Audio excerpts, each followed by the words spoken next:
Seek not ye what ye shall eat, or what ye shall drink, neither be ye of doubtful mind.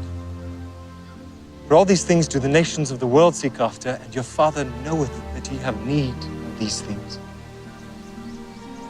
But rather seek ye the kingdom of God.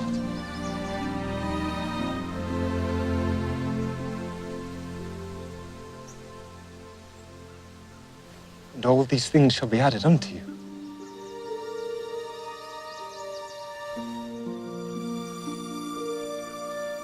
Fear not, little flock, for it is your Father's good pleasure to give you the kingdom.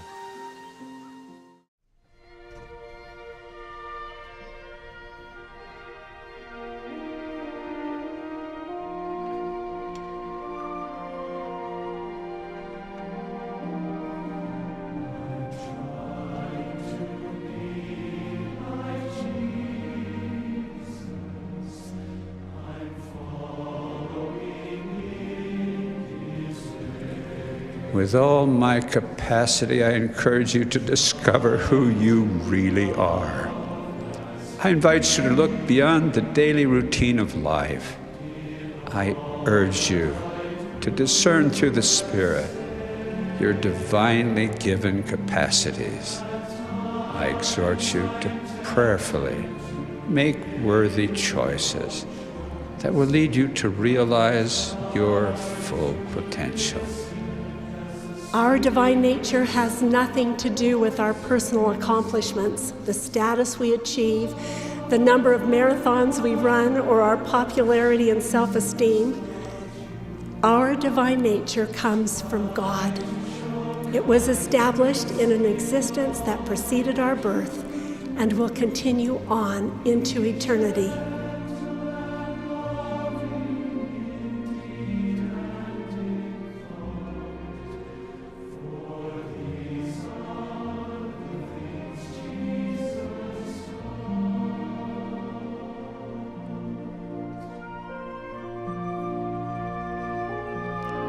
Knowing who you are makes you spiritually strong, sound, and steadfast in your priesthood duties.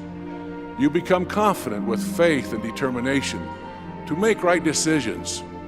You have courage to stand up for what you know is right. You realize that it is a privilege to hold the priesthood of God and have the authority to act in His name. President George Buchanan spoke of man's shortcomings and the divine solution. Recognizing the link between spiritual gifts and godhood, he fervently pleaded with the saints to overcome each manifested weakness through the acquisition of a countermanding gift of strength, known as the gift of the Spirit. He spoke as follows: "And no man ought to say, 'Oh, I cannot help this, it is my nature.' He's not justified in it, for the reason that God has promised to give strength to correct these things and to give gifts that will eradicate them. He wants His saints to be perfected in the truth.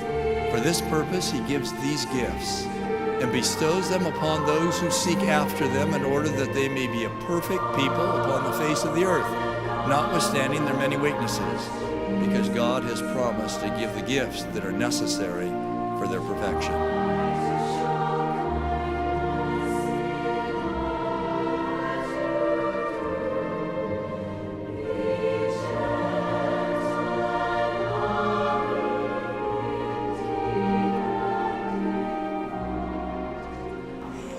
We have come to this earth to help build His kingdom and to prepare for the second coming of His Son, Jesus Christ.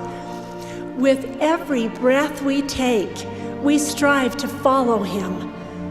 The divine nature within each one of us is refined and magnified by the effort we make to draw nearer to our Father and His Son. Even those who are without hope, who live in despair, who have betrayed trust, surrendered their integrity, or turned away from God, can be rebuilt. Save those rare sons of perdition, there's no life so shattered that it cannot be restored.